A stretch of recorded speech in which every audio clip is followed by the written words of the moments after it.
Selamat malam Mbak Siti. Ini suara saya bisa didengar ya? Kita masih menunggu yang lainnya juga ini Mbak Siti.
Selamat malam Mbak Santi. Kita masih menunggu yang lainnya dulu ini. Nanti sampai jam 9:10 ya.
Waalaikumsalam Mbak Marianti.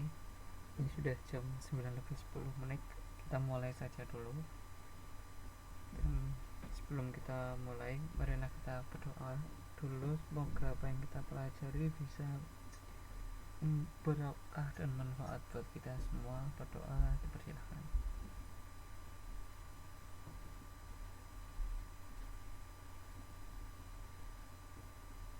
Berdoa selesai. Untuk pertemuan kita pada malam hari ini, kita masih melanjutkan yang kemarin. Jadi kemarin fungsi dan peran lembaga sosial itu lebih ke pranata keluarga itu ya. Nah sekarang karena pranata yang lain-lainnya itu masih banyak, jadi kita bahas satu persatu pranata-pranata yang lain selain dari pranata keluarga kemarin. Jadi nanti kita akan membahas tentang pranata ekonomi, pranata pendidikan, pranata agama, dan sebagainya. Sebelum kita bahas pertemuan kita pada malam hari ini kita bahas dulu pertemuan yang kemarin. Jadi kemarin kita sudah membahas apa sih itu lembaga sosial gitu ya, dan juga fungsi-fungsi lembaga sosial. Yang kemarin kita kelompokkan menjadi dua macam. Yang pertama itu fungsinya itu disadari atau tidaknya, yang kedua itu positif atau tidaknya dampak yang dirasakan oleh masyarakat. Terus yang kemarin kita membahas tentang apa itu peran antar keluarga. Jadi kemarin ada dua tokoh besar yang mencoba mendefinisikan keluarga. Yang pertama itu dari susunannya, ada bapak, ada ibu, atau ada suami, ada istri, ada anak. Terus yang kedua kemarin dari stratifikasinya, maksudnya adalah di situ uh, banyaknya kelompok orangnya. Stratifikasi itu berdasarkan strata, berarti berdasarkan tingkatan-tingkatan, dan yang dimaksud keluarga di situ adalah tingkatan terkecil, maksudnya adalah kelompok yang terkecil.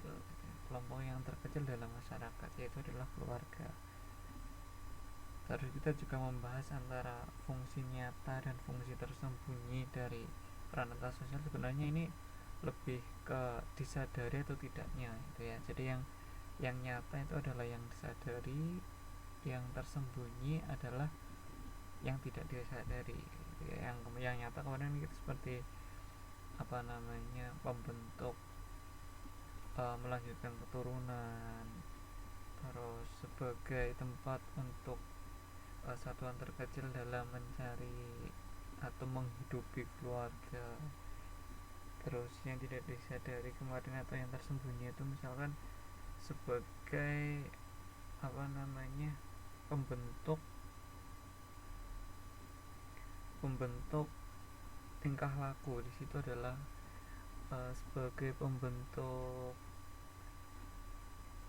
kalau bahasa Arabnya itu akhlak ya, sebagai apa namanya, yang mengajari anak kalau misalkan oh, mencuri itu tidak baik, oh tidak boleh berkelahi. Nah seperti itu. Selamat malam Mbak Ayu. Terus selanjutnya adalah pembentukan keluarga. Kemarin keluarga terbentuk dari berbagai macam, kemarin ada dua ya, yang itu dua macam keluarga juga. Ada yang keluarga nuklir, ada keluarga yang extended dan sebagainya.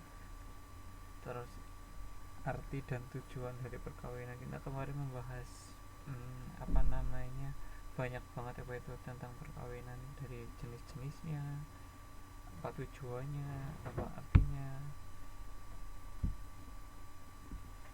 Terus yang ini tadi kita bahas macam-macam perkawinan. Kemarin ada apa namanya, perkawinan yang melanjutkan, atau yang maksudnya yang kalau misalkan si istri itu meninggal, si istrinya punya adik, terus tinggal dilanjutkan, maksudnya melanjutkan menikahi adiknya si istri yang meninggal. Terus ada yang dari suami juga kebalikannya, kalau suaminya meninggal terus menikahi saudara laki-laki dari suaminya. Terus kemarin ada yang apa namanya, nikah ngutang dulu ya. Dan ngutang dulu maksudnya yang laki-laki itu bekerja dulu di tempat yang perempuan tanpa dibayar. Nah itu berdasarkan kebudayaan yang ada di ini ya, daerah itu ya. Jadi setiap daerah punya kebudayaan yang berbeda-beda, dan macam-macam perkawinannya pun juga berbeda-beda.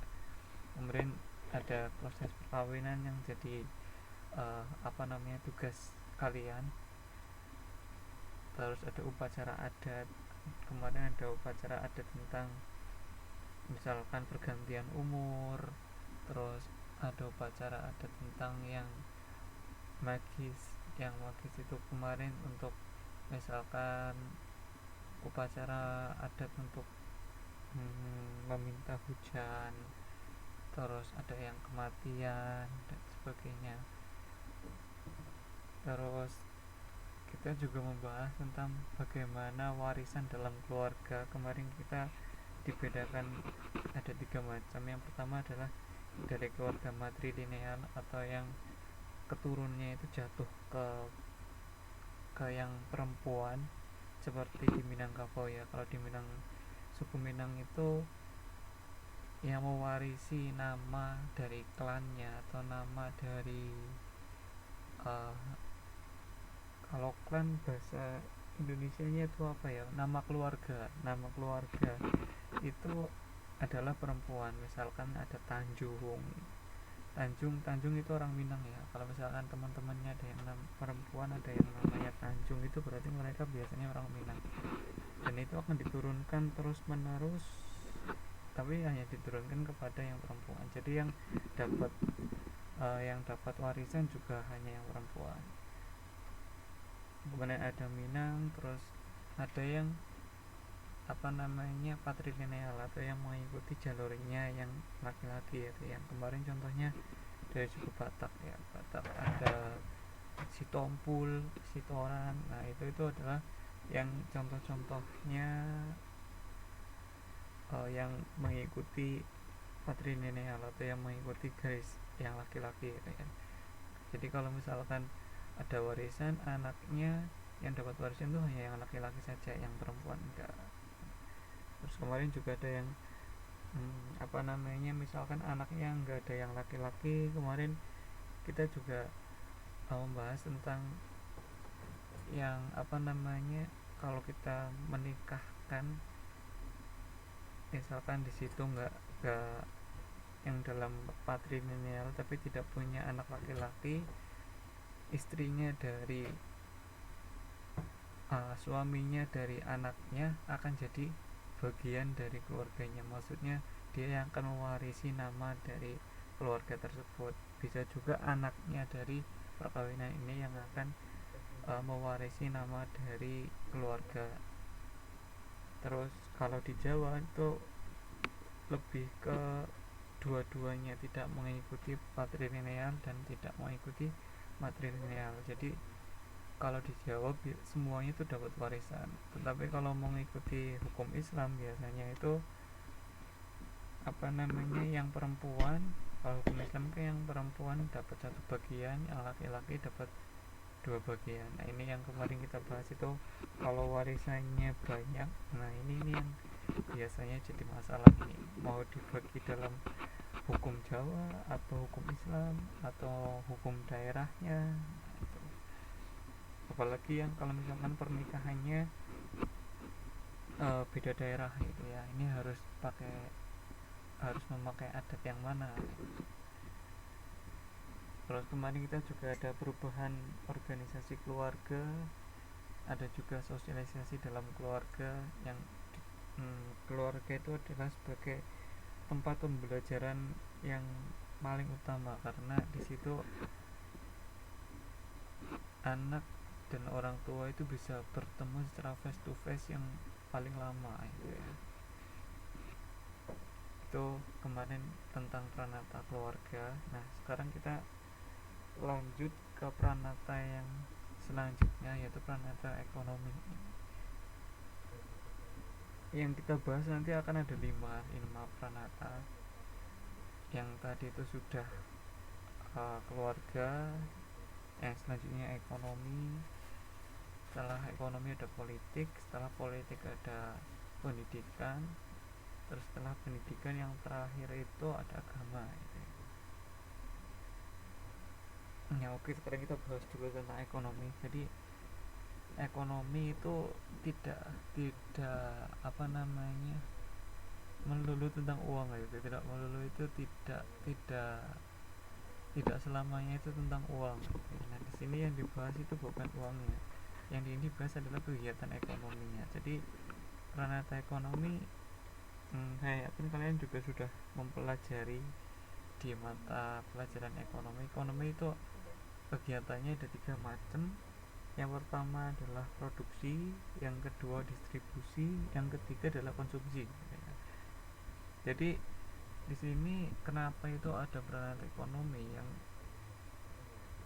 yang menjadi latar belakangnya adalah karena di situ manusia kebutuhannya itu kan sangat kompleks gitu ya. sangat kompleks, sangat banyak. Kalau dalam bahasa ekonomi itu kebutuhan kebutuhan itu apa namanya, kalau dalam bahasa ekonomi ini kebutuhan manusia itu sangat banyak, tetapi alat pemuas kebutuhannya itu terbatas gitu ya. Nah, jadi di sini kehidupannya itu sangat kompleks gitu ya, dan manusia itu melakukan kegiatannya itu melakukan kegiatan ekonomi adalah sebagai bentuk untuk memenuhi kebutuhan mereka. Nah, dalam kenyataannya ini memang harus ada sistem yang tertata rapi ya. Nah, di sini itu sistem ini yang digunakan untuk setiap individu untuk membuat, untuk mengadakan, untuk menyediakan barang dan jasa yang dibutuhkan. Nah, ini kalau misalkan nggak ada aturannya, ini nanti bisa saling tabrak-tabrakan gitu ya. Maksudnya kita beli nggak usah bayar gitu kan. Terus apa namanya, yang untuk distribusinya hanya di Pulau Jawa, yang nggak di Pulau Jawa nggak diberikan distribusi seperti itu.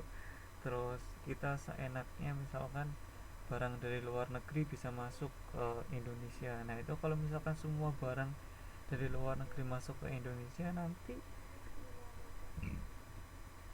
produk dalam negeri pun bisa terancam gitu ya. Kadang-kadang soalnya barang-barang dari luar negeri itu lebih murah daripada barang-barang yang ada di Indonesia gitu ya. Jadinya kalau misalkan barang dari luar negeri itu tidak dibendung, atau di situ tidak ada aturan atau regulasi yang jelas, semua barang-barang itu akan masuk gitu ya. Nah, kalau masuk nanti, kalau misalkan industri dalam negerinya itu tidak bisa menjual, nanti ekonomi dalam negerinya itu juga akan menurun terus gitu ya, tidak bisa berkembang. Waalaikumsalam, silahkan yang baru hadir.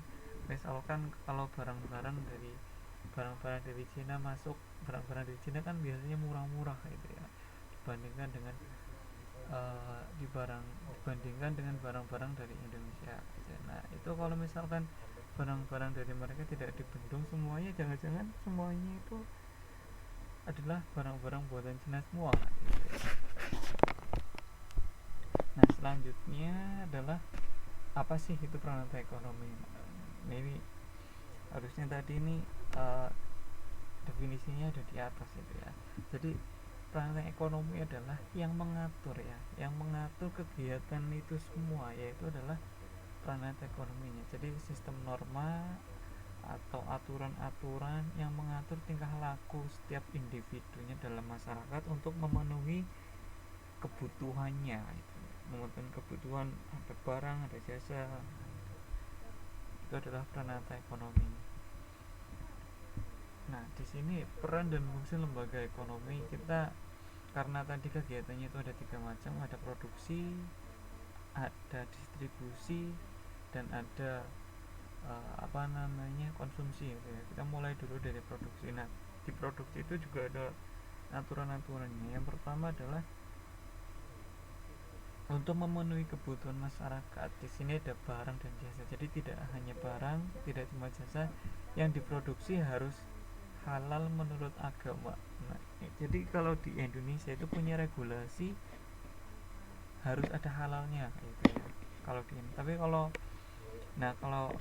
seperti sampai produk luar negeri yang datang ke Indonesia itu harus melalui atau harus mempunyai sertifikat halal gitu.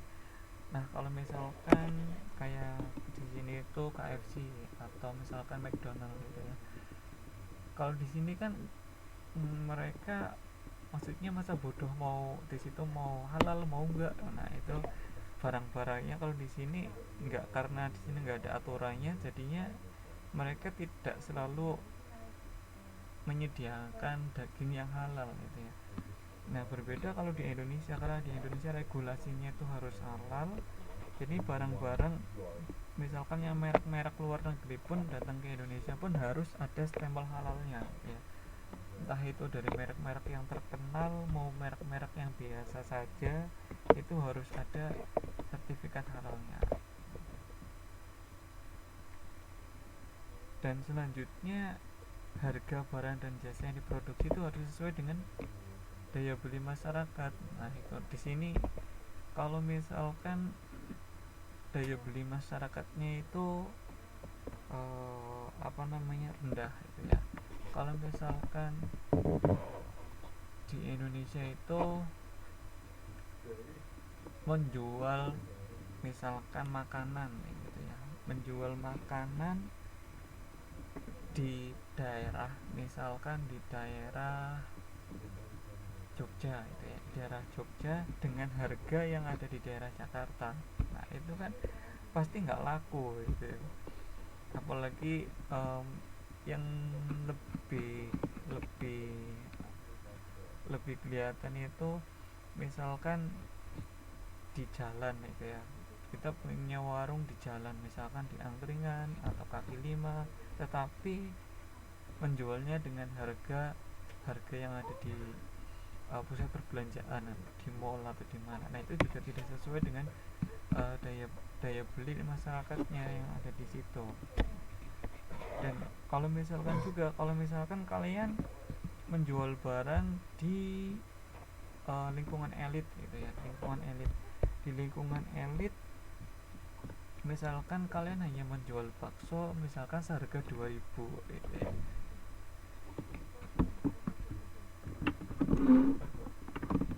menjual bakso hanya 2000, nanti malah jadi nggak laku itu ya, karena di situ mereka kepenginnya, kalau di lingkungan elit mereka kepenginnya itu menjual dengan tarafnya mereka, itu maksudnya membeli dengan tarafnya mereka. Misalkan harganya 100.000. Nah itu kalau misalkan orang-orang kita menjual di lingkungan orang-orang yang kaya, ya kita harganya juga harus sesuai dengan lingkungan. Jadi kalau orang kaya ya mahal-mahal, kalau lingkungannya orang-orang biasa ya kita jualnya yang murah-murah saja atau harganya normal gitu ya. Terus selanjutnya barang atau jasa yang diproduksi harus mengikuti selera dan kebutuhan masyarakat umum. Nah kalau di Indonesia jual makanan yang misalkan tidak halal, itu misalkan babi atau apa, nah itu kalau jualnya di lingkungan muslim ya nggak laku gitu. Tapi kalau misalkan jual babi itu mereka jualnya di lingkungan yang non muslim, berarti mereka malah laku gitu ya. Nah kayak seperti di sini di Taiwan, kalau di Taiwan menjual makanan yang halal itu ya yang beli ya sedikit, apalagi harganya mahal gitu ya. Yang beli hanya orang-orang yang muslim saja. Kalau orang-orang muslim di Taiwan kan memang sedikit jumlahnya gitu ya. Jadi harus mengikuti selera dan kebutuhan dari masyarakatnya.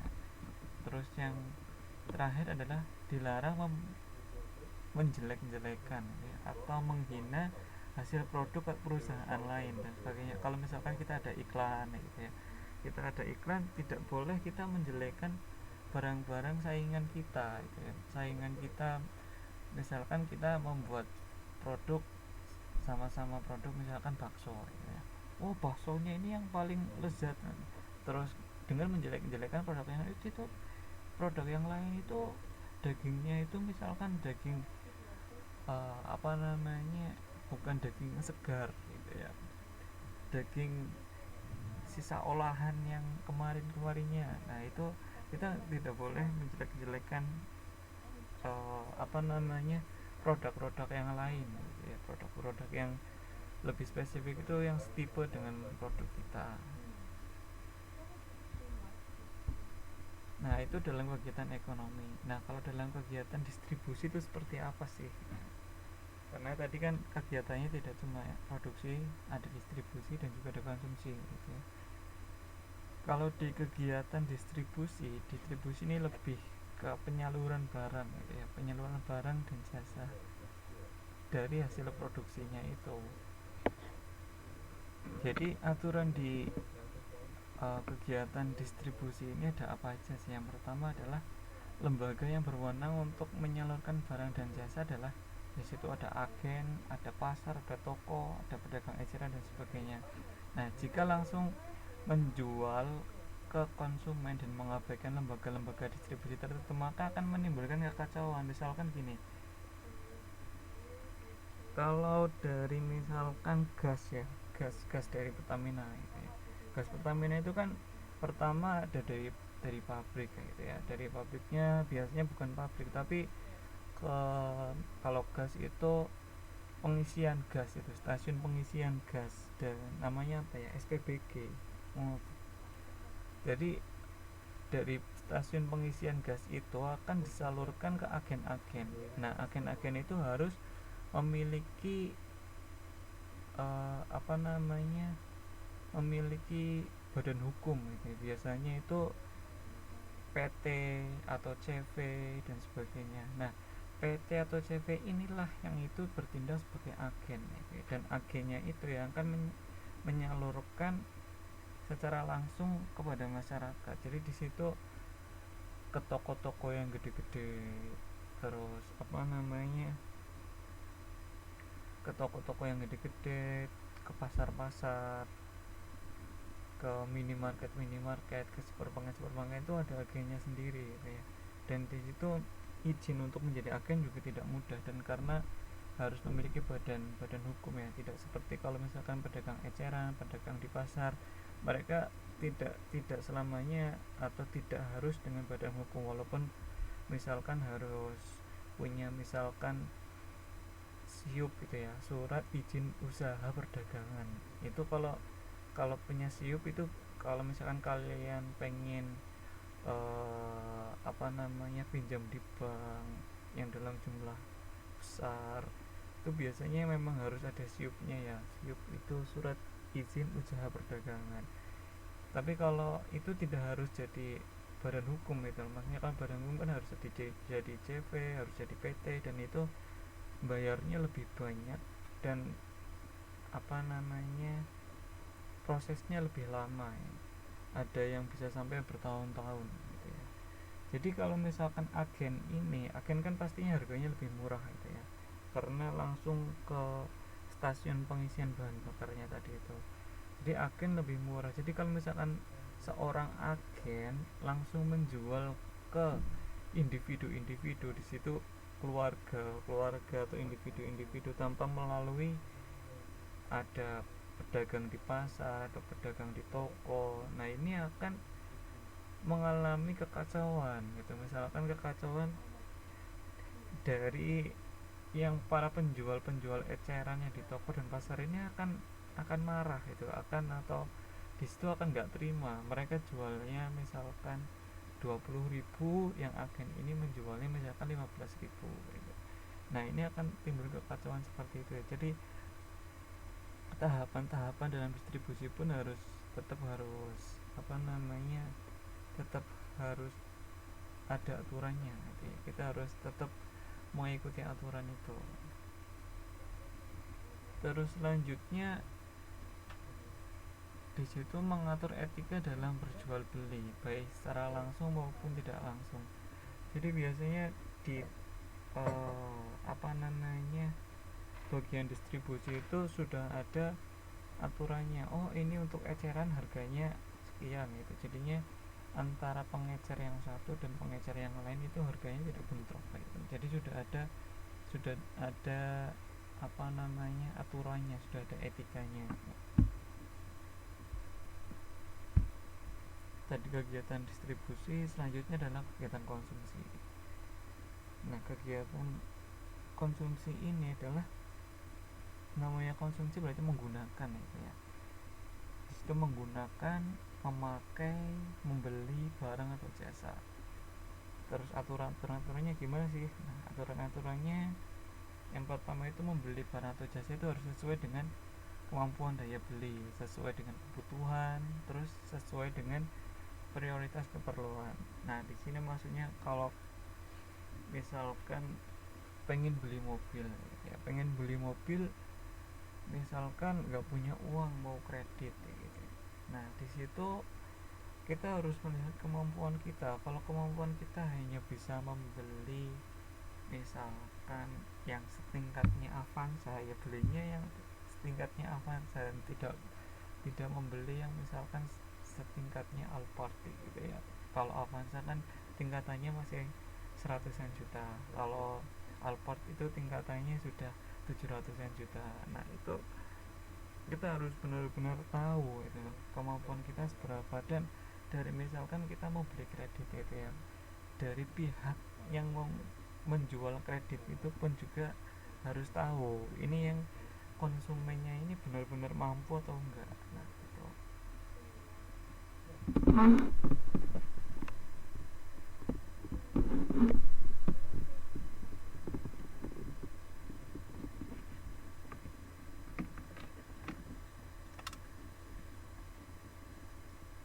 Ini tulisannya koneksi saya hilang ini sudah kedengeran lagi ya. Oke, saya lanjutkan lagi. Terus barang atau jasa yang dibeli dan dikonsumsi itu menurut norma agama harus halal, bersih dan sehat. Nah itu kalau kalau orang Islam itu kan memang ada aturannya gitu ya, halal enggaknya. Dan kalau misalkan orang selain Islam pun mereka juga ada aturannya ya, harus halal menurut mereka. Kalau misalkan tidak halal dikonsumsi kan nanti kita akan melanggar banyak norma, ada norma agama di situ. Terus ada norma misalkan kesusilaan, misalkan dengan kita bisa mempengaruhi orang-orang lain gitu. Itu orang itu juga makan halal juga biasa saja. Terus kita misalkan jadi di situ ada pertengkaran, ada seperti apa tuh gimana, itu kita harus mematuhi aturan-aturannya gitu ya. Kalau mengkonsumsi yang sesuai dengan aturan kita. Terus di situ yang menjadi titik utamanya adalah kita harus menghindari adanya pemborosan dan konsumerisme gitu ya. Karena itu tuh kalau di sini tuh bertentangan dengan sifat masyarakat Indonesia. Sebenarnya bukan hanya masyarakat Indonesia ya, tapi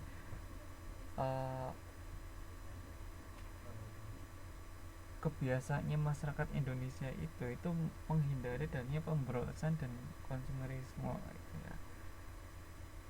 Berbeda kalau misalkan di negara lain atau misalkan di masyarakat kita pun kadang-kadang yang mereka sudah merasa punya uang, mereka sudah kaya, biasanya budaya ini pun berkembang gitu ya. Budaya ini berkembang, misalkan belanja harus ke Singapura, punya uang terus untuk foya-foya, untuk minum-minum gitu ya. Kalau mungkin kalau di sini juga ada budaya seperti itu gitu ya. Orang-orangnya itu kalau misalkan habis gajian mereka minum-minum gitu. Itu kan tidak sesuai dengan budaya yang ada di Indonesia gitu. Terus pengaturan dalam anggaran belanja rumah tangga dan sebagainya. Jadi kita harus untuk melakukan kegiatan konsumsi juga harus berdasarkan penghasilan kita. Jangan sampai kalau di peribahasanya itu besar pasak daripada tiang gitu. Jangan sampai pengeluaran kita lebih banyak daripada pemasukan kita. Itu tadi tentang ekonomi. Nah, ekonomi karena kita dari kemarin itu pasti menampilkan apa itu fungsi nyatanya atau yang disadari dan fungsi tersembunyinya atau yang tidak disadari. Jadi di sini kegiatan ekonomi yang tadi itu ada produksi, ada distribusi, ada konsumsi, juga punya fungsi yang tersembunyi. Fungsinya itu apa saja? Yang pertama adalah mengubah pola penggunaan waktu anggota masyarakat. Jadi di situ maksudnya gimana? Maksudnya itu karena adanya perubahan kegiatan ekonomi yang tadinya misalkan dari masyarakat pertanian menuju ke masyarakat industri, ini akan mengubah penggunaan waktu kerja itu ya, yang tadinya misalkan waktu di pertanian itu berangkat subuh-subuh, pulang ketika sore atau ketika malam. Terus ketika di industri mereka sudah punya plot-plotan sendiri-sendiri gitu ya. Misalkan ada yang shift pagi, berangkat pagi sampai siang, ada yang nanti berangkat siang sampai malam gitu. Terus ada yang berangkat malam sampai pagi lagi. Nah itu jadi penggunaan waktu kerja ini berubah ya. Yang tadinya dari cuman dari pagi sampai sore, sekarang ada shift-shiftnya, ada pembagian kerjanya. Terus sekarang ada apa namanya, waktu normalnya itu misalkan 8 jam sehari dan sebagainya. Terus selanjutnya mengubah. Nah di sini tidak selalu ya, kadang-kadang itu merusak lingkungan hidup. Contohnya di sini, karena dulu waktu masih apa namanya, misalkan masih di dunia agraris atau masih kebanyakan itu berkebun, bertanam. Nah itu kita tidak, nah di situ pun ada yang namanya misalkan membuka hutan untuk dijadikan ladang dan sebagainya, tetapi mereka menanami kembali ya, gitu ya, mereka ditanami kembali. Tetapi ini tidak semuanya seperti itu ya, kayak misalkan membakar, kalau yang di sawit-sawit itu yang kemarin menjadikan atau menimbulkan bencana asap di sebagian Sumatera, sebagian Kalimantan, sebagian Sulawesi, itu karena membuka lahan dengan membakar gitu. Nah untuk dijadikan tanaman sawit gitu. Jadi tidak semuanya pun di masyarakat pertanian itu akan menyelamatkan lingkungan itu. Kadang-kadang juga ada yang merusak lingkungan. Nah di situ yang lebih kelihatan lagi itu misalkan membuka lahan untuk dijadikan pabrik. Nah itu kan berarti kita harus menanami pohon-pohon dan sebagainya. Itu apakah merusak lingkungan? Nah, itu harus ditelaah secara mendalam itu ya. Kalau di Indonesia itu kan perizinan banyak banget ya, ada perizinan yang namanya AMDAL, analisis dampak lingkungan ya. Jadi kalau kita mau membangun sesuatu, ada pabrik atau jalan dan sebagainya, itu harus ada lolos uji AMDALnya atau analisis dampak lingkungannya. Itu kalau di Indonesia, nggak tahu kalau di sini.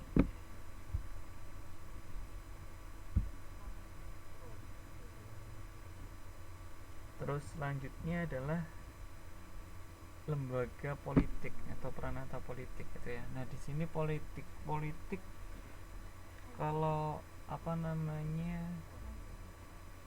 politik, kata-kata politik ini itu lebih identik ke negara gitu ya. Maksudnya apa? Maksudnya dalam kegiatan, kalau di pengertiannya itu lebih ke memenuhi atau menuju ke tujuan negara gitu ya. Jadi di sini adalah memiliki kegiatan dalam suatu negara yang berkaitan dengan proses menentukan dan melaksanakan tujuan negara. Jadi bagaimana prosesnya, bagaimana apa yang kita lakukan untuk menuju atau untuk mencapai apa itu yang negara cita-citakan. Itu harus ada pelakunya. Nah pelakunya ini biasanya adalah sering kita sebut sebagai pelaku politik gitu ya. Nah dalam proses mencapai tujuan negara ini, politik itu kan kalau kita berbicara tentang negara, biasanya yang paling hot itu adalah tentang kekuasaan gitu ya. Jadi di sini dalam mencapai tujuan negara, pemerintah itu mempunyai hak untuk menggunakan kekuasaannya. Nah dalam tata cara memakai kekuasaan ini juga masuk dalam ranah politik gitu ya. Jadi kalau di pemerintah itu dibagi menjadi beberapa bagian, misalkan ada eksekutif, ada legislatif, ada yudikatif, ada militer, ada keamanan, di situ ada polisi, ada partai politik dan sebagainya. Kenapa dibagi menjadi eksekutif, legislatif dan yudikatif? Ini kayaknya kita atau kalian di mata pelajaran yang lain juga sudah pernah. Kenapa kok dibagi menjadi eksekutif, ada legislatif, ada yudikatif? Karena untuk menghindari adanya kekuasaan yang mutlak kayak gitu ya. Jadi ada eksekutifnya sendiri yang melaksanakan undang-undang, terus yang legislatif sendiri yang membuat undang-undang, terus ada yudikatif sendiri yang di situ sebagai badan yang mengawal hukum gitu ya. Nah, kalau misalkan kekuasaan eksekutif, legislatif dan yudikatif ini jadi satu, nanti bukan jadi negara yang republik, bukan negara demokrasi lagi gitu ya. Itu nanti jadi raja ya. Raja itu udah bisa, kalau misalkan raja yang ditentukan itu tidak baik, itu nanti bisa sewenang-wenang gitu ya.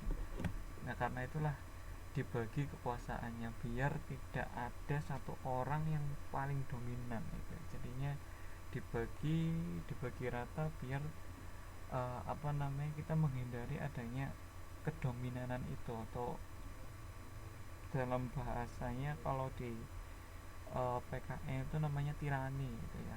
Jadi raja yang dia memakai kekuatan untuk dirinya sendiri.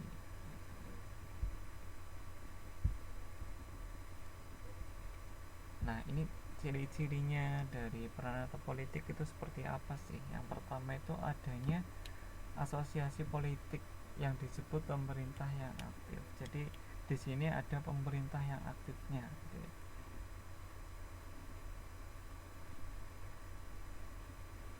Terus di situ juga ada suatu komunitas manusia yang hidup bersama atas dasar nilai-nilai yang disepakati bersama. Jadi di sini misalkan kayak bangsa dan negara itu di situ kan karena ada sekumpulan orang di situ yang mereka hidup bersama di situ, dan mereka membentuk suatu negara dengan aturan-aturan yang telah disepakati bersama. Kalau di Indonesia itu kan ada Pancasila itu yang Pancasila itu juga karena kesepakatan kita bersama gitu ya. Karena itu adalah jiwanya bangsa Indonesia. Itu adalah hasil ciptanya dari para pendiri negara kita dulu gitu ya. Nah, di situ ada juga pemerintah melaksanakan fungsi-fungsi untuk kepentingan bersama. Jadi yang namanya pemerintah itu tidak boleh untuk dirinya sendiri gitu ya. Karena itulah tadi juga ada namanya eksekutif, legislatif dan yudikatif. Nah, ini untuk menghindari adanya terjadinya ini. Jadi presiden itu atau pemimpinnya di situ ada perdana menterinya, misalkan kalau di negara yang sistem pemerintahnya parlementer, tidak seperti yang kalau republik itu berarti kan presiden gitu ya. Supaya pemimpin negaranya itu tidak menggunakan kekuasaannya itu untuk kepentingan pribadinya. Selanjutnya, pemerintah juga diberikan kewenangan untuk memonopoli penggunaan atau ancaman paksaan secara fisik. Maksudnya gimana? Pemerintah itu punya hak untuk memaksa gitu ya. Punya hak untuk memaksa, maksudnya di situ adalah sudah ada aturannya. Misalkan sudah ada aturannya, sudah ada undang-undangnya. Misalkan kalau mencuri itu tidak boleh gitu. Nanti pemerintah punya hak untuk memenjarakan orang ini gitu. Kalau misalkan sekarang lebih ekstrim lagi, kalau yang tidak membayar pajak lama sekarang kan dipenjara gitu ya. Yang tidak membayar pajak itu sampai miliaran itu ada yang namanya kemarin itu bahasanya itu kurungan gitu ya, dikurung selama berapa bulan itu. Kalau membayar baru dibebaskan. Nah, ini pemerintah punya hak untuk itu gitu ya. Monopoli di sini juga mereka punya hak. Misalkan kalau di Indonesia itu sumber daya alam yang vital sumber daya alam yang vital, misalkan kayak bensin itu dikuasai oleh negara, listrik, air. Jadi kalau air itu cuma ada PDAM misalkan, yang menjual air itu hanya boleh PDAM. Kalau yang menjual listrik hanya boleh PLN. Nah, kalau misalkan ada swasta misalkan di daerah mana itu tidak ada PLN, misalkan swasta yang menjual gitu ya. Kalau swasta yang menjual nanti bisa, karena mau nggak mau masyarakat butuh, kalau harganya itu dinaikkan ya masyarakat harus mau gitu kan. Berbeda kalau misalkan pemerintah, kalau harganya itu kemahalan atau kayak gimana, itu kita bisa protes gitu loh. Karena listrik itu harus, itu kebutuhan kebutuhan primer dari manusia gitu ya. Itu pasti semua orang butuh gitu ya. Jadi kalau misalkan tidak dikelola oleh pemerintah, nanti bisa menimbulkan kenaikan harga yang setinggi-tingginya. Terus pemerintah juga mempunyai kewenangan hanya di wilayah tertentu saja. Misalkan pemerintahnya Indonesia, ya hanya berlaku di Indonesia saja ya. Tidak berlaku di Australia, tidak berlaku di Taiwan, tidak berlaku di Malaysia. Jadi yang pemerintah Indonesia ya hanya untuk di Indonesia saja ya.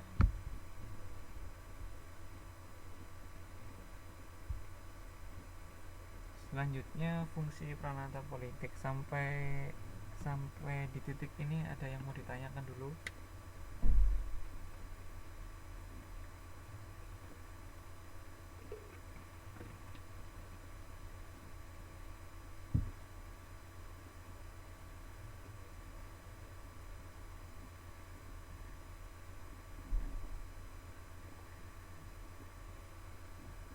Kalau tidak ada yang ditanyakan, saya lanjutkan. Ini teman-teman pada anteng semua ini, mendengarkan dengan seksama gitu ya. Oke, selanjutnya fungsi dari peranata politik. Fungsinya itu apa? Yang pertama adalah fungsi melaksanakan kesejahteraan umum gitu ya. Fungsi kesejahteraan umum itu gimana? Yaitu peranata politik itu merencanakan dan melaksanakan pelayanan sosial. Jadi siapa yang bertanggung jawab untuk melayani sosial itu adalah orang-orang yang ada di peranata politik, untuk memenuhi kebutuhan pokok warganya seperti sandang, pakan, dan papan. Hadir Pak, nyimak sambil makan. Oh nggak apa-apa, santai aja. Jadi apa namanya, yang kemarin kan Pranata itu ada aturan-aturannya di situ ya, ada aturan-aturannya itu lebih ke untuk memenuhi kebutuhan pokok. Nah di sini siapa yang bertanggung jawab untuk mengelola itu, yang merencanakan itu adalah dari peranata politiknya gitu ya. Di situ ada pemerintah, ada presiden, ada gubernur dan kawan-kawannya, ada DPR, DPRD. Nah di situ mereka yang mempunyai kewajiban bagaimana kesejahteraan umum itu terbentuk gitu ya. Yang selanjutnya adalah memelihara ketertiban di wilayahnya. Nah yang maksudnya di wilayahnya itu kalau misalkan ada polisi kan sampai Polri itu kan polisi Republik Indonesia. Terus di provinsi juga ada, di situ ada Polda, polisi daerah. Terus ada turun lagi ke kabupaten, ada Polres. Terus ke kecamatan ada Polsek dan sebagainya. Nah itu mereka bertanggung jawab ke wilayahnya masing-masing itu. Terus di sini pemeliharaannya itu ada dua macam yang di sini. Kalau di sini tuh ada yang persuasif itu mencegah itu ya, mencegah ada yang terjadinya pelanggaran-pelanggaran. Dan juga di situ kalau sudah ada pelanggaran itu juga bisa dengan paksaan gitu ya, atau dengan fisik. Kalau yang tadi persuasif itu misalkan tentang adanya narkoba, misalkan ada penyelundupan narkoba, itu kan persuasif ya itu ya. Kalau yang dengan paksaan, misalkan kalau narkoba itu kan bukan di penjara, itu namanya, kalau narkoba itu adalah saya lupa namanya rehabilitasi ya. Bukan, jadi namanya bukan di penjara tapi direhabilitasi, karena orang-orang tahu kalau misalkan orang pecandu narkoba itu, mereka di penjara pun mereka tidak akan sembuh ya. Makanya mereka ada yang namanya rehabilitasi ya, untuk menyembuhkan pecandu narkoba ini menjadi orang-orang biasa lagi. Terus yang kedua, dari peranan politik ini juga harus menjaga keamanan dari pihak luar, misalkan dari pihak luar negeri gitu. Terus kalau ada kebudayaan dari luar yang masuk, itu juga harus secara dari pemerintahnya itu harus namanya menyaring gitu ya, memfilter supaya serangan-serangan, supaya kebudayaan dari luar itu yang masuk ke kita adalah yang baik-baik. Itu adalah fungsi dari peranata politik. Nah, terus ada fungsi nyatanya gitu ya. Fungsi nyatanya itu ada apa aja sih? Yang pertama adalah menyelesaikan masalah-masalah di antara warga masyarakat. Misalkan ada perdata, ada pidana dan lain sebagainya. Itu misalkan yang bertanggung jawab adalah polisi. Nah, terus menyelenggarakan pelayanan sosial. Di situ ada lembaga kesehatan. Terus di kelurahan, di situ ada sekretaris desanya. Terus kita mau membuat misalkan akta kelahiran, mau membuat KTP dan sebagainya, itu harus ada pelayanannya. Terus melaksanakan undang-undang yang telah disahkan. Di sini adalah dari bagian eksekutif. Terus melembagakan norma-norma perundang-undangan yang dibuat oleh badan legislatif. Maksudnya melembagakan itu gini, misalkan undang-undangnya itu ada sekolah di aturan undang-undangnya itu SD itu ada SD, ada SMP. Nah, SD SMP ini dilembagakan gitu. Jadi ada lembaga namanya sekolah dasar, ada lembaga sekolah menengah. Nah, di situ sudah ada aturan-aturannya dulu gitu ya, sebelum lembaga itu dibuat. Terus melindungi para warga masyarakatnya dari serangan bangsa lain. Di sini ada TNI, ada tentara ya. Terus mewaspadai dan selalu siaga terhadap bahaya-bahaya yang mengancam. Jadi pemerintah itu biasanya di sini lebih ke badan intelijen gitu ya, badan-badan mata-mata gitu ya. Mata-matanya badan-badan intelijennya itu selalu bekerja gitu ya. Biasanya ini lebih ke polisi gitu ya. Sebenarnya tidak hanya polisi, tentara juga punya intelijennya sendiri ya, punya mata-matanya sendiri. Jadi mereka biasanya lebih tahu duluan apa bahaya-bahayanya. Kalau misalkan ada teroris atau ada apa. Nah, kalau fungsi tersembunyinya itu apa sih? Fungsi tersembunyinya itu lebih ke tingkatan itu ya. Tingkatan maksudnya apa di sini adalah stratifikasi sosial. Misalkan vertikal, horizontal, ada yang dari presiden. Setelah itu presiden, di atas itu ada legislatif, yudikatif, terus yudikatif, eksekutif, legislatif. Nah, di situ kayak ketua DPR itu kan ketua DPR itu pejabat setara presiden itu ya. Presiden, ketua DPR, ketua MPR itu mereka setara, itu tidak bisa saling menjatuhkan. Terus itu yang vertikal. Kalau yang horizontal itu di bawahnya presiden ada gubernur. Setelah gubernur ada wali kota. Wali kota itu sejajar dengan misalkan bupati. Wali kota, bupati itu sejajar gitu ya. Nah itu turun ke bawah lagi, di situ ada Pak Camat, terus ada Pak Kades, ada Kadus. Nah itu kan secara horizontal. Jadi yang membuat stratifikasinya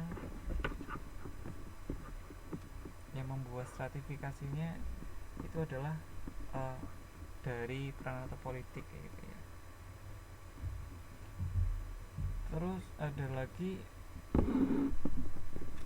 mobilitas sosial. Mobilitas sosial itu yang kayak gimana di sini? Karena yang tadinya itu misalkan orang biasa daftar jadi gubernur, terus kepilih jadi gubernur. Nah ini kan akan memungkinkan naik dan turunnya status seseorang gitu ya. Yang tadinya orang biasa jadi gubernur, setelah jadi gubernur tidak terpilih lagi jadi orang biasa lagi. Nah di sini ada di situ mobilitas status sosialnya gitu ya. Jadi di masyarakat itu statusnya berbeda-beda karena adanya peranata politik ini. Itu fungsi tersembunyinya. Nah ini karena politik itu berhubungan dengan negara, jadi kita juga membahas tentang cara pembentukan negara itu. Nah cara pembentukan negara itu seperti apa sih? Karena di sini proses pembentukan politik itu biasanya berhubungan dengan proses pembentukan suatu negara itu. Jadi bagaimana negara itu terbentuk? Yang pertama adalah dengan mengusahakan adanya persamaan nilai, norma atau sejarah. Kalau di Indonesia itu kan dulunya itu Indonesia, kenapa ada Indonesia di situ? Karena bekas jajahannya Belanda. Jadi Indonesia itu bekas jajahannya Belanda, terus yang menjadikan Timor Leste itu terpecah dari kita karena mereka merasa mereka tidak dijajah oleh Belanda, mereka adalah jajahannya dari Prancis gitu. Terus mereka berusaha memisahkan diri. Nah itu jadi di situ kalau negara-negara kenapa menjadi satu negara itu biasanya karena ada persamaannya di situ. Kalau di Indonesia kan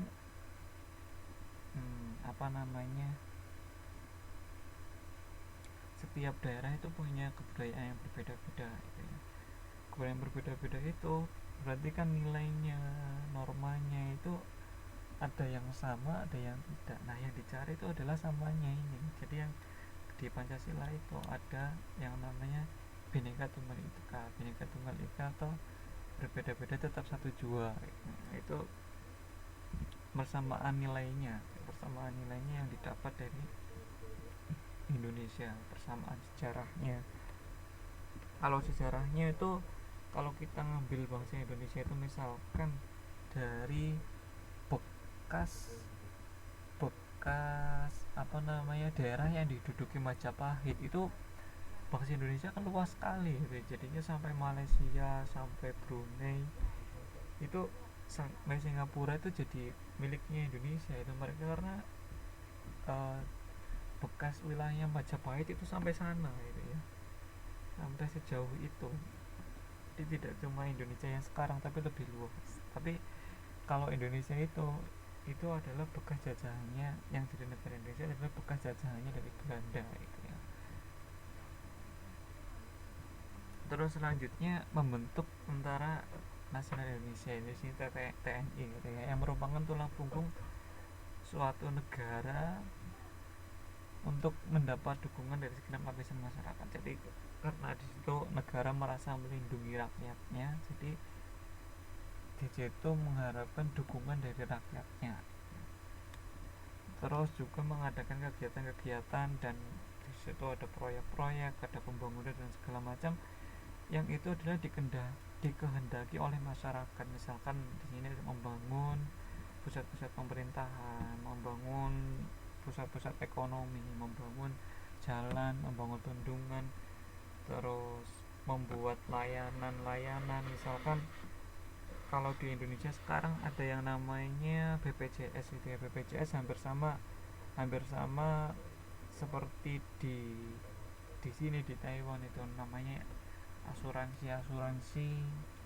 Kalau di Taiwan itu namanya apa ya asuransinya itu, kita ada kartunya itu, yang kartunya kalau bayar di kita ke rumah sakit bayarnya lebih murah. Nah, di Indonesia juga ada seperti itu sekarang gitu ya.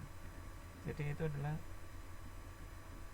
apa namanya, kegiatan-kegiatan atau proyek-proyek itu yang memang dikehendaki oleh masyarakatnya.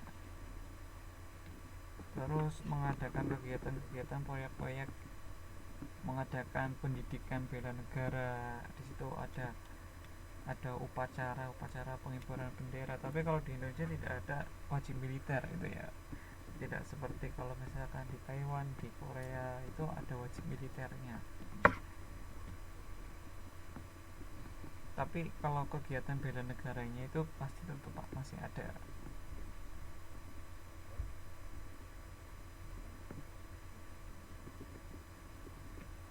Terus bagaimana cara mempertahankan kekuasaannya? Hanya tadi karena kita kan sudah membentuk negara. Nah, ini bagaimana cara mempertahankan kekuasaan itu? Nah, di sini yang pertama adalah mengadakan sistem baru dengan memperkokoh kedudukan penguasa. Misalkan gini, misalkan setiap setiap tahun, bukan setiap tahun, setiap periode, misalkan itu punya undang-undang, ada undang-undangnya, dan undang-undangnya itu dirubah. Kalau sekarang itu misalkan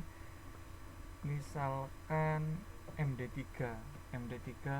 undang-undang MD3 itu MPR, DPR, DPD. Di situ misalkan setiap anggota dewan ketika melaksanakan tugas tidak bisa dituntut gitu ya. Ketika melaksanakan tugas tidak boleh dituntut secara hukum. Nah, itu. Jadi para pejabatnya legislatif ini mereka tidak ingin atau mereka ingin berkuasa lebih gitu, ingin berkuasa lebih, atau mereka ingin kebal hukum gitu ya. Dan makanya mereka mengubah undang-undangnya misalkan seperti itu. Jadi kalau misalkan presiden tidak bisa diadili di pengadilan. Presiden tidak bisa diadili di pengadilan karena presiden ada apa namanya, semacam kekebalan hukum, tapi bukan kebal hukum gitu ya. Presiden masih bisa diadili tetapi bukan di pengadilan. Presiden diadilinya itu di MK ya, Mahkamah Konstitusi. Berbeda dengan kalau DPR masih bisa di pengadilan. Nah, sekarang DPR pengen misalkan iri dengan presiden gitu ya, tidak bisa diadili gitu ya.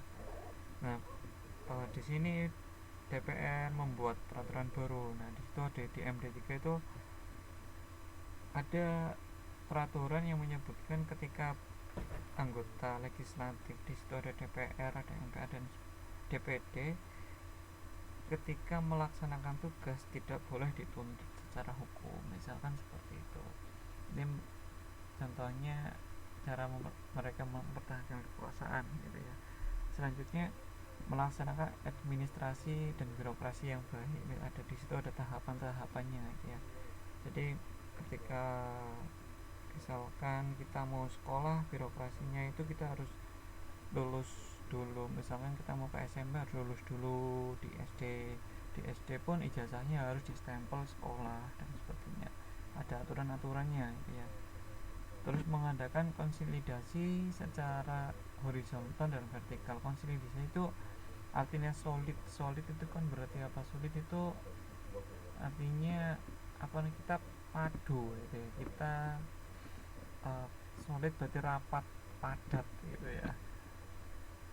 Jadi misalkan di Taiwan itu kan banyak organisasinya, ada yang kedaerahan, ada yang organisasi misalkan keagamaan dan sebagainya. Itu biar antara satu organisasi yang satu dan organisasi yang lain itu punya apa namanya, misalkan tujuannya adalah untuk mensejahterakan anggota-anggotanya. Biar solid itu, atau misalkan ada cabang-cabang gitu ya, ada cabang-cabang, ada organisasi cabang A, cabang B, cabang C, biar cabang-cabangnya ini bisa sama. Misalkan ditanyain, oh ketuamu siapa sih? Oh ketuaku adalah ini. Oh ketuaku adalah ini.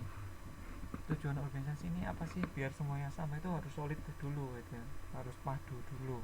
Nah, itu cara mempertahankan kekuasaan negara. Dan selanjutnya menghilangkan peraturan-peraturan lama, terutama bidang politik yang merugikan kedudukan penguasa. Nah, ini di sini misalkan apa namanya,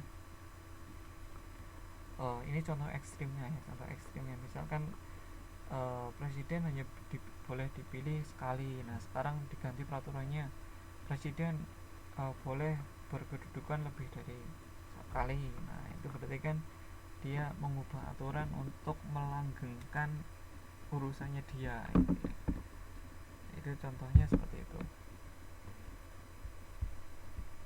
mengubah aturan yang lama jadi aturan yang baru untuk menguntungkan dia.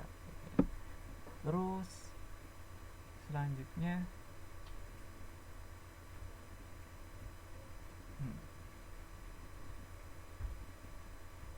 ini bukan renata politik, ini harusnya pendidikan ini, mohon maaf ini tulisannya salah, ini pendidikan.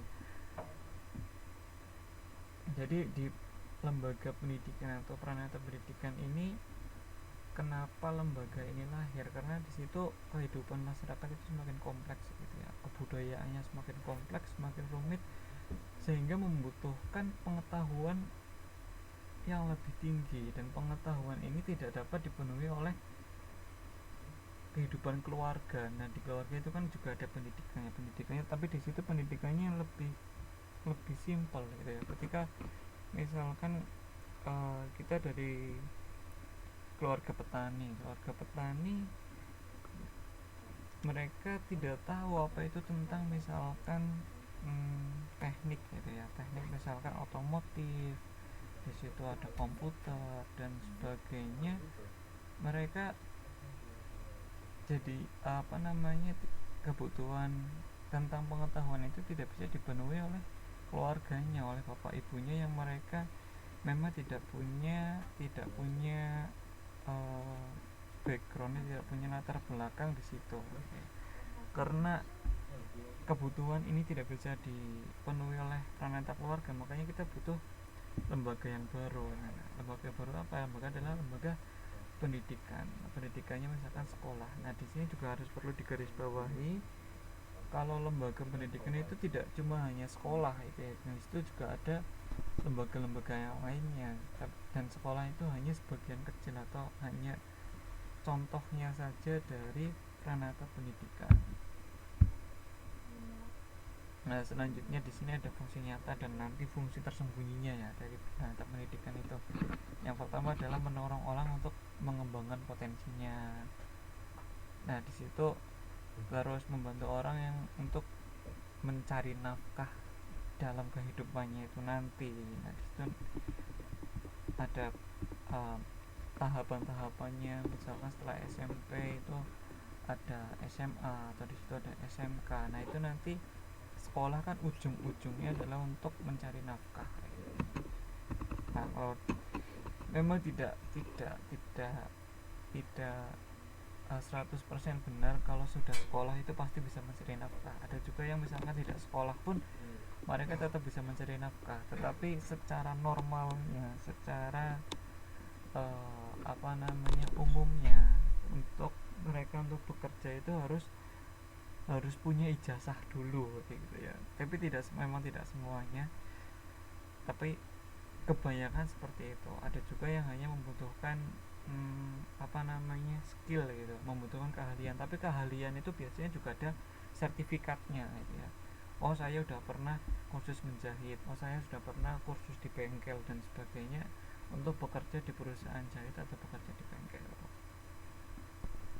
Terus selanjutnya untuk melestarikan kebudayaan kepada generasi berikutnya, misalkan di sekolahan diajari nari, diajari menyanyi yang tradisional dan sebagainya. Terus mengembangkan kemampuan berpikir dan berbicara, terus meningkatkan cita-citanya, meningkatkan di sini adalah cita rasa keindahan dari siswa seni dan sebagainya. Terus meningkatkan taraf kesehatan dengan melatih jasmani, olahraga. Terus ada ilmu pengetahuan tentang kesehatan, misalkan kedokteran dan sebagainya. Nah, di situ membutuhkan adanya lembaga pendidikan ya. Itu fungsi nyatanya. Dan fungsi tersembunyi itu apa? Yang fungsi tersembunyi adalah menjadi saluran bagi mobilitas sosial dalam masyarakat. Nah, ini di sini melalui adanya Pranata Pendidikan, seorang yang berasal dari orang tua yang tadi misalkan petani, mereka bisa belajar di Pranata Pendidikan, misalkan di sekolah, di SD, SMP, SMA, terus lanjut ke perguruan tinggi dan sebagainya, mengejar cita-citanya jadi misalkan profesional atau pegawai tinggi. Nah, itu misalkan jadi kepala sekolah, jadi misalkan dosen, jadi guru, atau jadi direktur di perusahaan dan sebagainya. Lalu di situ juga sebagai tempat untuk menunda masa kedewasaan. Menunda maksudnya ini seperti apa sih? Nah, ini maksudnya menunda itu adalah dengan apa namanya, di situ ada tahapan-tahapannya gitu ya. Ada tahapan-tahapannya. Pertama di SD dulu, di SMP dulu, terus di situ ada SMA. Nah, jadi karena ada tahapan-tahapannya ini yang tadinya misalkan kalau nggak sekolah karena misalkan masih muda sudah bekerja, terus masih muda sudah punya bergaul dengan orang yang sudah berkeluarga. Jadi masih muda mereka sudah berkeluarga.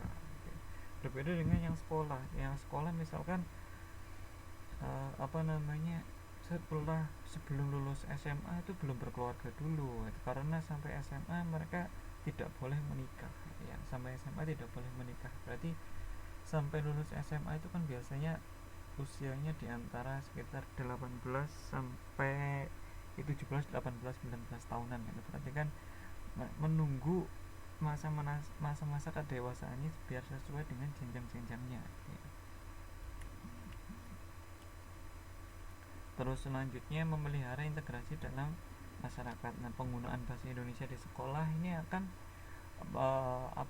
mempermudah kita untuk bersosialisasi atau berhubungan dengan suku-suku lain, dengan bangsa-bangsa lain gitu. Bangsa lain maksudnya di sini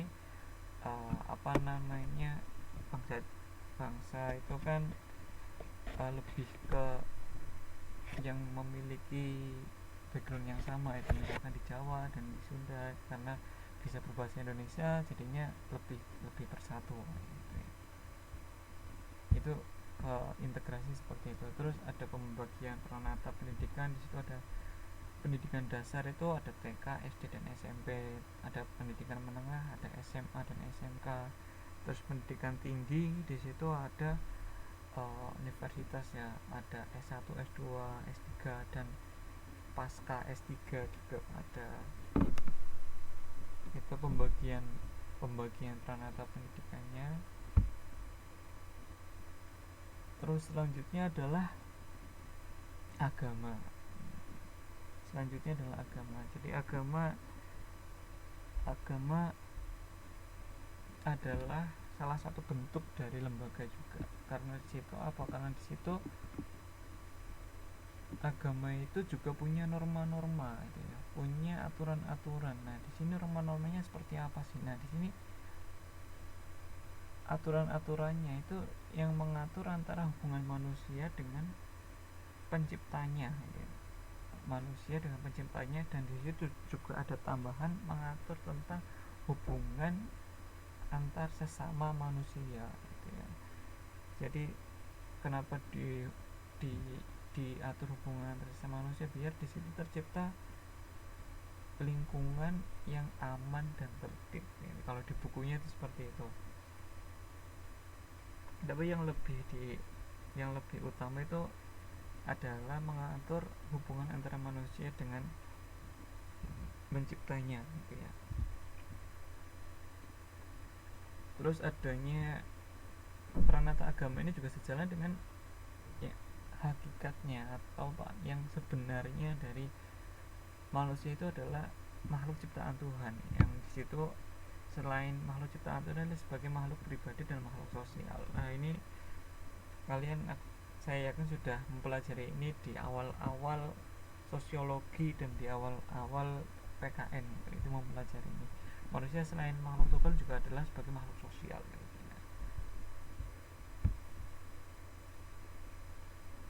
Nah, fungsi nyata dari peranata agama itu apa? Yang pertama adalah adanya ritual. Nah, ritual ini adalah melambangkan doktrin. Kata-kata doktrin ini apa namanya, seringnya itu dikonotasikan ke konotasi yang jelek gitu. Sebenarnya doktrin itu tidak selamanya jelek ya. Doktrin itu, kata-kata itu, doktrin itu kan sebagai apa namanya, mendoktrin berarti kan, kalau sering yang sering kita dengar itu mendoktrin kan berarti mencuci otak gitu ya. Sebenarnya bukan seperti itu. Maksudnya mendoktrin adalah membuat apa namanya, membuat pola berpikir itu ya, membuat pola berpikir yang sesuai dengan aturan itu gitu. Nah, jadi di situ ada ritual yang melambangkan doktrin atau ajaran yang mengingatkan manusia kepada doktrin tersebut. Misalkan di situ ada sholat, berarti kan itu adalah Islam, doktrinnya Islam seperti itu. Ada sholat, ada zakat, ada haji, ada apa namanya, ajaran ini, di situ ada malaikat, ada dan sebagainya, ada malaikat, ada setan. Nah, itu adalah doktrin-doktrin atau ajaran-ajarannya, itu punya ritualnya. Kalau Islam ya berarti sholat.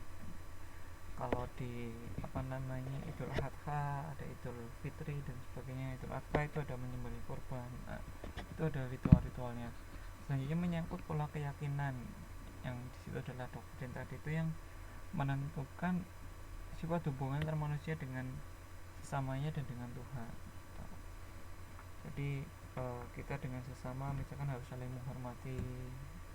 Kalau apa namanya, di hadis itu apa namanya, misalkan tidak, kalau di hadisnya itu layuk minu ahadukum, misalkan tidak, itu kalau diartikan kata per kata layuk minu berarti kan tidak beriman seseorang gitu ya.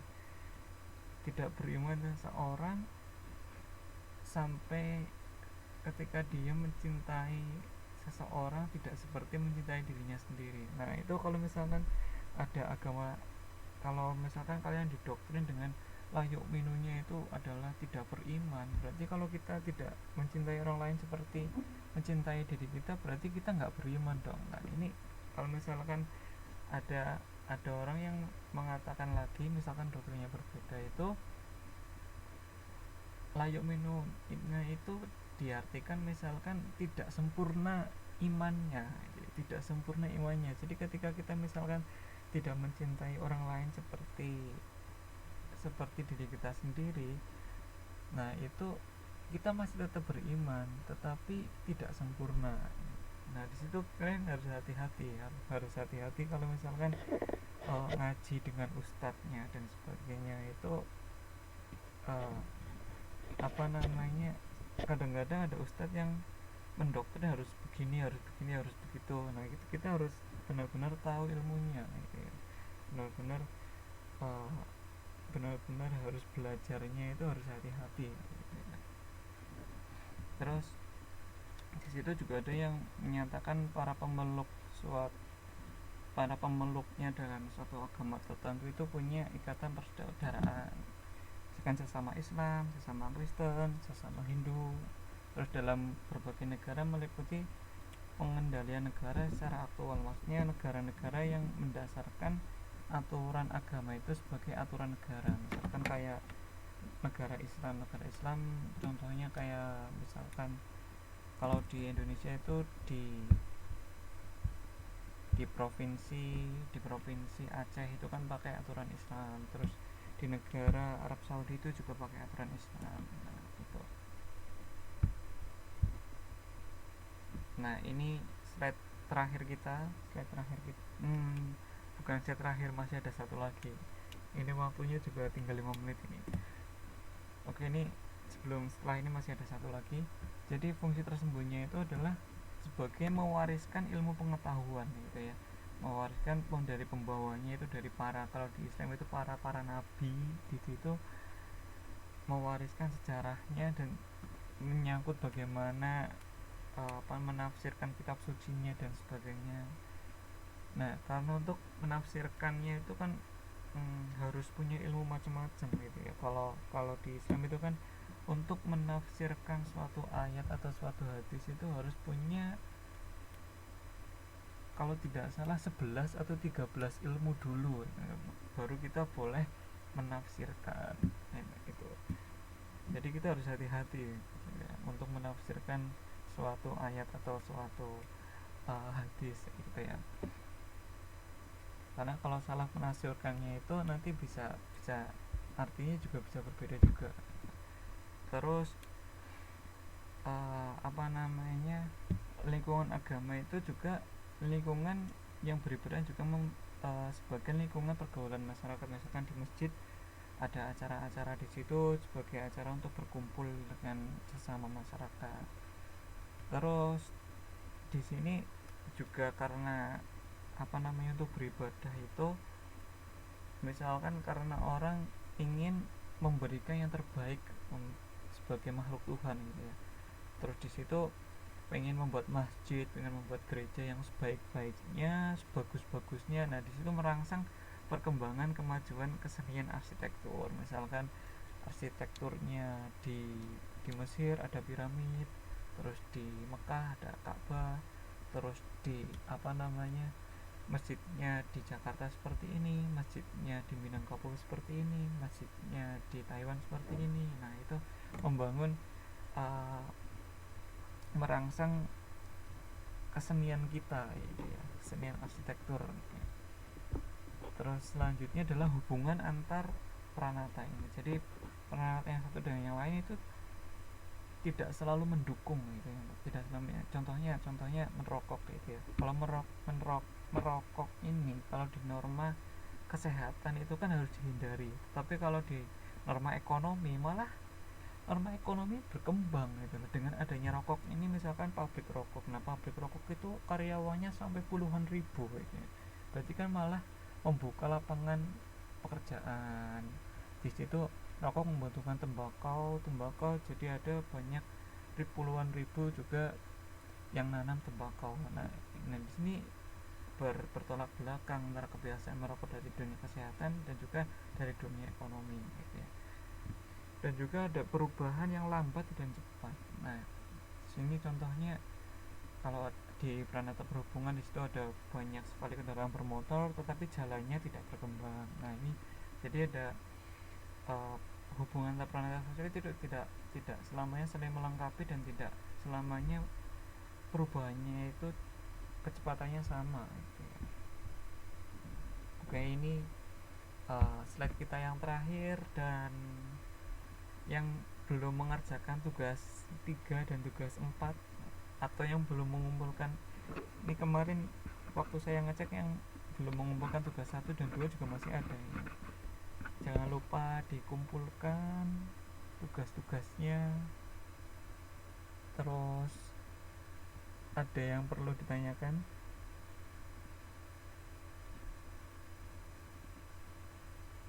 Nah, ini kalau kalian bertemu lagi dengan saya, ini kuliah sosiologi ini apa namanya, sekolah sosiologi ini banyak saya yang banyak ngomongnya gitu ya. Jadi jangan lupa nanti YouTube-nya dibaca lagi bagi kalian yang tadi ada masalah koneksi dan sebagainya ya. Jadi kalau tidak ada pertanyaan, kita akhiri pertemuan kita pada malam hari ini. Semoga apa yang kita pelajari bisa memberikan manfaat barokah dan nantinya bisa membuat kita menjadi lebih baik gitu ya. Terima kasih. Berdoa menurut agama, berdoa dipersilahkan.